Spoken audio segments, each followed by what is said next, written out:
Red book కాదు madam ఇక్కడ. ఒక్క నిమిషం లక్ష్మీ భార్గవ్ గారు, నాకు ఆ క్వశ్చన్ కంప్లీట్ కాల. మీరు మరి అలాగా చెప్పినటువంటి వ్యక్తి 5 సంవత్సరాల పాటు ఈ ప్రసాద్ రెడ్డిని ఎలా పెట్టారు? 3 సంవత్సరాలు ఉంటే సరిపోద్దని మీరే అంటున్నారు. మరి 5 సంవత్సరాల పాటు 2 టర్ములు ఆయనకి 2 టర్ములు ఇచ్చి 5 సంవత్సరాల పాటు ఆయన్నే కంటిన్యూ చేయాల్సినటువంటి అవసరం ఏంటి? అదే ఆంధ్ర యూనివర్సిటీలో విజయమ్మ గారి ఫోటో, తర్వాత వైవి సుబ్బారెడ్డి గారి ఫోటోలు పెట్టి కేకులు కట్ చేసినటువంటి వ్యక్తిని కదా లక్ష్మీ పార్వతిని తీసుకొచ్చి గెస్ట్ ప్రొఫెసర్గా నియమించి ఆమెను ఒక గైడ్గా ఇచ్చి 10 మందికి పిహెచ్డి విద్యార్థులను అప్పగించింది ప్రసాద్ రెడ్డి గారు కదా. మరి ఏ అర్హతతో ఇచ్చారు? ఒక chief vigilance officer, chief security officer ఏంటండి? ఒక యూనివర్సిటీకి ఒక police officer, retired police officer తీసుకొని చీఫ్ సెక్యూరిటీ ఆఫీసర్ నియమించుకోవడం, అడ్డగోలు నియామకాలు చేపట్టడం, ఇవన్నీ కూడా చేసినా కూడా వాటి మీద చర్యలు తీసుకోకూడదు. వాళ్ళని 5 ఏళ్ళు కంప్లీట్ అయినా సరే ఇంకొక 5 ఏళ్ళు వాళ్ళు కొనసాగించాలా? ఏం చెప్తారు మీరు లక్ష్మీ భార్గవ్ గారు? చెప్పండి. బేసికలీ అప్పటి వైఎస్ఆర్సీపీ గవర్నమెంట్ ఎప్పుడైతే వచ్చిందో నిజంగా వీళ్ళకి చిత్తశుద్ధి కనుక ఉంటే, వీళ్ళు వాళ్ళకి సపోర్ట్ చేయకపోతే, వెనకుండి వీళ్ళు వైజాగ్ మొత్తాన్ని కబ్జా చేయాలనే దురుద్దేశం వీళ్ళకి లేకపోతే, ఇక్కడున్న రివ్యూలన్నీ వాళ్ళకి అందిస్తున్నారని వాళ్ళకి ఫేవరబుల్ లేకపోతే, వాళ్ళు ఆ టైప్ వీళ్ళు ఉన్న 5 ఏళ్ళు వీళ్ళు గవర్నమెంట్లో ఉన్నప్పుడు ఎందుకు అటువంటి వాళ్ళందరినీ బయటికి తీసుకురాలేదు, ఏరి పారేయలేదు? వీళ్ళ తాలుగా కట్అవుట్స్, వీళ్ళ ఫొటోస్ పెట్టి ఎందుకు అక్కడ ఒక యూనివర్సిటీని ఒక పొలిటికల్ పార్టీ ఆఫీస్ లాగా ఎందుకు చేశారు? దానికి ఆన్సర్ చెప్పాల్సింది వైఎస్ఆర్సీపీ. ఎందుకంటే ఆ టైంలో టీడీపీ గవర్నమెంట్లో లేదు కాబట్టి ఆ రైట్ తీసుకోలేని పరిస్థితి మేబీ ఉండుండొచ్చు. సో దానికి వైసీపీ గవర్నమెంట్ 5 ఏళ్ల పాటు వైఎస్ఆర్సీపీ గవర్నమెంట్ ఉన్నప్పుడు ఇటువంటి వాళ్ళందరినీ ఎందుకు ఏరి పారేయలేదు?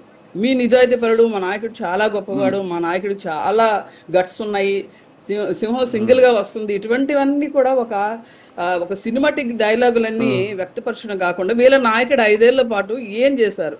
ఎటువంటి ప్రక్షాళన చేశారు? ఎటువంటి ఇష్యూస్ మీద ఆయన స్ట్రిక్ ఆన్ అయ్యారు? ఎలాంటి ఇష్యూస్ మీద ఆయన ఫైట్ చేశారు? ఎటువంటి లా అండ్ ఆర్డర్ ని మన మధ్య ఇంప్లిమెంట్ చేశారు? ప్రజాస్వామ్య ఉల్లంఘన, రాజ్యాంగ ఉల్లంఘన, మానవ హక్కుల ఉల్లంఘన ఇవన్నీ చేసి దౌర్జన్యాలకి తెరలేపి రౌడీ రాజకీయాన్ని మన మధ్య ఉంచి రౌడీలు పరిపాలిస్తున్నారా? అసలు వైజాగ్లో ఇటువంటి దుస్థితి, యూనివర్సిటీలు ఇటువంటి పరిస్థితులు ఎప్పుడూ లేవు. మీకు తెలియదేమో, చాలా సార్లు ఆ చుట్టుపక్కల ఉన్న ఈ యువత ఎలా పెడతో పడుతుందంటే, మద్యమం కాకుండా, ఈ డ్రగ్స్ కాకుండా అసలు చుట్టుపక్కలంట చెత్త ఏరే వాళ్ళకి దొరికిన కండోమ్స్ చూస్తే ఆశ్చర్యపోయారట. అసలు ఒక ఆడపిల్లగా నేను మాట్లాడచ్చో లేదో పబ్లిక్ గా. మరి అన్ని జరుగుతున్నప్పుడు మీరు ఇక్కడ 3 రాజధానులు తీసుకొస్తాము, ఎగ్జిక్యూటివ్ క్యాపిటల్ వైజాగ్ ఇస్తామన్న పెద్ద మనుషులు మీరు ఎందుకు ఇటువంటి కంట్రోల్ చేయలేకపోయారు మీ హయాంలో? అంటే గాజులు వేసుకొని కూర్చున్నారా? సింహం పరదాల చాటును కూర్చుందా? ఆ టైంలో బొత్స సత్యనారాయణ గారు ఎక్కడున్నారు? ఈరోజు ఎంత పెద్ద గలము ఆయనకి లేచింది. ఎందుకంటే లోకేష్ గారు యువకుడు కాబట్టి, ఆయన ఎంత చక్కటి సబ్జెక్ట్ మాట్లాడడం మీకు ఇష్టం లేదు కాబట్టి, మీరు ఆయన ఏదో ఒకలాగా ఆయన ఇదివా చేసి దానికి ఆయన అబ్యూస్ చేసి మాట్లాడేదానికి ఆయన ట్రోల్ చేయాలని నా ఉద్దేశం. కాకపోతే మీరు ఎందుకు వాళ్ళు మాట్లాడలేదు? ఇవాళ మీకు ఎందుకు అంత గొంతు లేచింది? ఆయన మాట్లాడే మాటలు జనాలకు అర్థం కావు, సరిపోయింది. అదే అర్థమైతే ఒక లోకేష్ గారికి అర్థమైంది ఆయన ఏం మాట్లాడుతున్నారు. మరి ఇది పెద్ద మనిషి తరహా ఇది కాదు కదా, ఇది కదా సీనియర్ నాయకులు చేయాల్సిన పనులు ఇవి కాదు కదా. ఎందుకు ఒక పార్టీలో సీనియర్ నాయకులు ఎక్కువ మంది ఉన్నారంటే పార్టీకి మంచి జరుగుతుంది ఎందుకు అనుకుంటారు? మరి బొత్స సత్యనారాయణ గారిని చూస్తే మనకి ఎలా అనిపిస్తుంది అంటే, మిస్లీడ్ చేయడానికి ఇటువంటి సీనియర్ నాయకులు కూడా ఒక కారణం. ఈరోజు వైఎస్ఆర్సీపీకి పంగనామాలు రావడానికి మేము మోస్ట్లీ రీజన్ ఇటువంటి సీనియర్ నాయకుల నాకైతే అనిపిస్తా ఉంది. నిజంగా ఆవేశం వస్తుంది ఇటువంటి టాపిక్ లో పార్టిసిపెంట్ అయినందుకు. ఓకే తప్పదు, మరి చర్చించాలి కదా.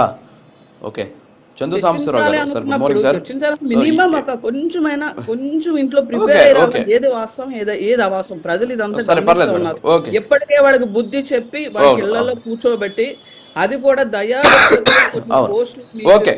మీ వరకు వచ్చాయి కాబట్టి వాటిని నేను ఇప్పటికైనా సద్వినియోగం చేసుకోవాలి. ఎన్నాలో బొత్స సత్యనారాయణ గారి మీద ఒక రెస్పెక్ట్ ఉండేది. ఒక సీనియర్ నాయకుడు డెఫినెట్ గా ఒక గాడిలో పెడతాడు ఈ పార్టీని, పార్టీలో ఉన్న మెంబర్స్ కి కొంచెమైనా బుద్ధి జ్ఞానం ఉన్నట్టు మాట్లాడతారని ఒక ఆలోచనతో ఇటువంటి వాళ్ళకి అవకాశం వచ్చినప్పుడు నాలాంటి వాళ్ళు కొంచెం సంతోషం ఫీల్ అయ్యారు. ఇప్పుడు కూడా ఆయన అదే క్రమంలో వీళ్ళే గైడ్ లైన్స్ ఇస్తున్నారు అనుకుంటే ఎలా అనిపిస్తుంది చెప్పండి? ఎంత వెగటుగా ఉంటది. అది కూడా యూనివర్సిటీస్ అనేవి ఒక కొమ్మల్ లాంటివి. మనకి అక్కడ ఉన్న స్టూడెంట్స్ అందరూ కూడా రాబోయే తరానికి ఒక నాయకత్వ లక్షణాలు, మన డెమోక్రటిక్ ఎలా ఉంది, మనం ఎలా ఉండాలి, ఏది మంచి ఏది చేయడానికి నేర్చుకోవాల్సిన ఒక ప్లేస్ లో ఉన్న వ్యక్తులు తప్పుడుగా నడుస్తూ సొసైటీని ఓకే మేడం. భ్రష్టు పట్టిస్తూ యా డ్రగ్స్ కు ఇటువంటి ఓకే మాఫియాలకి కత్తులు పట్టుకోవడానికి కారకులను చేస్తా ఉన్నప్పుడు ఓకే డెఫినెట్ గా దాని మీద యాక్షన్ తీసుకోవాలనే ఓకే సీరియస్నెస్ వస్తుంది ఏ ప్రభుత్వం రాకపోతే కనుక నిజంగా దోషులు అవుతుంది. ఏ ప్రభుత్వం ఉంటే ఆ ఓకే ప్రభుత్వం మళ్ళీ దోష కింద ఓకే యా పరిగణించబడుతుంది. కాబట్టి డెఫినెట్ గా ఇటువంటి చర్యలు అయితే తీసుకోవాల్సిన అవసరం ఉంది. అసలు ఇటువంటి వాళ్ళందరికీ ఏరు పారేయాలి. ఇటువంటి వాళ్ళు ఉండడానికి అర్హులు కాదు. Okay madam. Yeah Chandu Sambasivarao గారు గుడ్ మార్నింగ్ సార్. సార్ చూస్తున్నాం నిన్న